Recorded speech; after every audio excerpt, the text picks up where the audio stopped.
Ferrari has decided not to give up.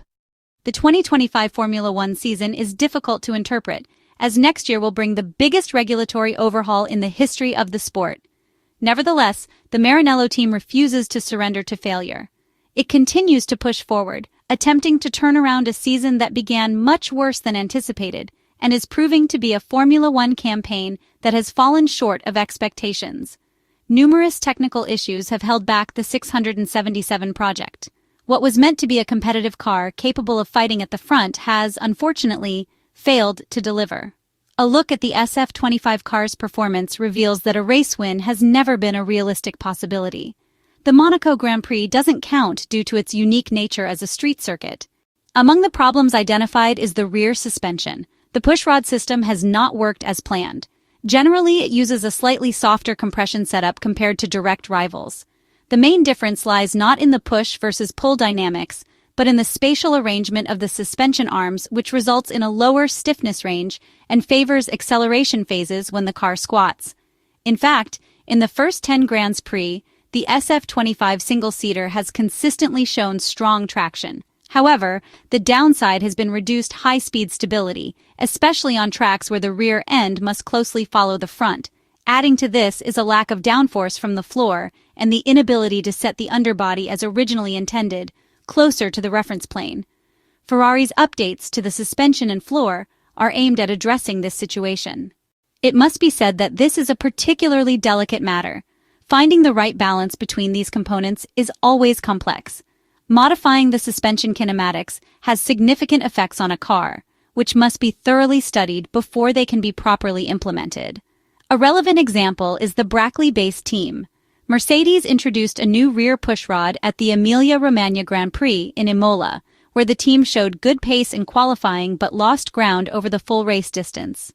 George Russell started third but finished seventh, even behind the two Ferrari cars that had started from sixth place on the grid, ending up in 11th and 12th positions.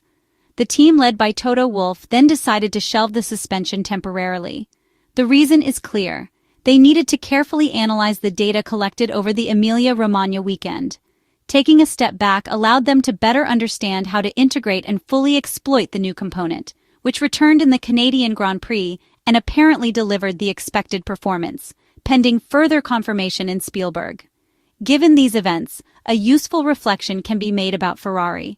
According to various news media outlets, the technical team led by Loic Serra will not be able to bring the mechanical update to the British Grand Prix, although it may be possible. This means the update could be delayed by another 3 weeks, debuting instead at the Belgian Grand Prix at the end of July.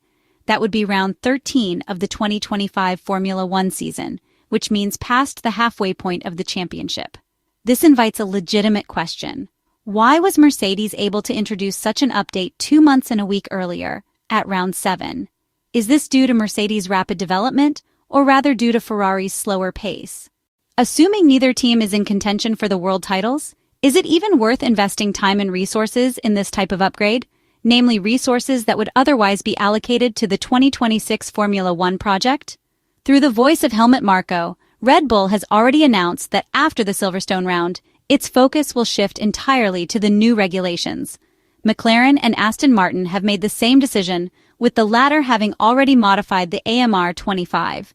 The reasons behind the delay are fairly clear. Producing a new suspension layout does not take much time, but designing it does. And this is the main issue. According to information gathered and reported by the Italian media in recent days, the Ferrari engineers and technicians have struggled to understand what kind of mechanical changes to implement on the SF25. The historic team is well aware of its delay, but when the nature of a problem isn't clear, trying random solutions is certainly not the right approach. Not to mention the inevitable adaptation period for any aerodynamic update, something Mercedes has shown can take several races before yielding full performance. The new floor will arrive next weekend in Spielberg. This new component aims to make the Italian car's operating window more efficient.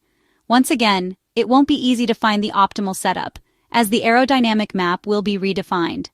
In other words, Ferrari faces an important phase of data analysis over the coming months to get the most out of the SF25's updates. Meanwhile, the championship will continue to unfold, and the urgency to shift focus to 2026 will only grow stronger.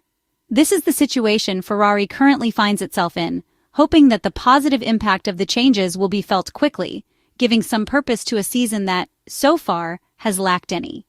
There is still hope in the Maranello team's ability to respond, starting this weekend at the Red Bull Ring in Austria. The 4.318-kilometer track has 10 corners, with 3 drag reduction system zones in quick succession, with a lap taking a little over a minute, and its gradient changes and corners prove very popular with the drivers. Traction is important out of the slow corners, but so too is precision under braking, especially at turns 3, 4, and 9, the latter being the final downhill before the finish line. Overtaking is relatively straightforward, and that means the Austrian track often delivers some spectacular racing. The circuit's mountainous location means that predicting the weather is never easy. It can rapidly change from baking sunshine to heavy rain, so the drivers and strategists have to be on their toes, ready for any eventuality. Last year, Spielberg hosted a sprint weekend, but it's reverted to the standard format this time. Mercedes' victory at the Canadian Grand Prix means Ferrari are now the only one of Formula One's Big Four teams without a full race victory so far this season, with the team struggling for consistency with their SF25 car throughout a whole race weekend. Charles Leclerc and Lewis Hamilton finished 5th and 6th respectively in Montreal, with the latter admitting afterwards that they are really in need of an upgrade to try and close the gap to the front. Without specifically stating at which of the next 2 races that car changes would arrive, the Austrian GP this weekend or British Grand Prix on July 4, 6, team boss Frédéric Vasseur confirmed new parts were on their way, although stressed this was not actually where he felt they required most attention. Frédéric Vasseur conceded Ferrari had failed massively in Canada to perfectly execute their race weekend, something he sees as being crucial, particularly around tire usage, if they are to turn their disappointing season around. When asked about Ferrari's prospects at Austria's medium-speed Red Bull Ring, Frédéric Vasseur noted that the Maranello team had shown decent pace at the Circuit de Catalunya in Barcelona, particularly in Sector 1, and had also been quick on the streets of Monte Carlo in Monaco. The French manager pointed out that success over a race weekend required everything to come together properly, emphasizing that tire usage and performance played a more critical role than differences between the cars themselves. According to the Ferrari team boss, the car mattered less than the team's ability to manage the tires effectively, and any team doing a better job in that area would be ahead. He highlighted recent examples from Canada, Monaco, and Imola to support his view and acknowledged that this situation would likely persist for the rest of the season. Frédéric Vasseur concluded that it applied equally to all teams and that Ferrari simply needed to do a better job.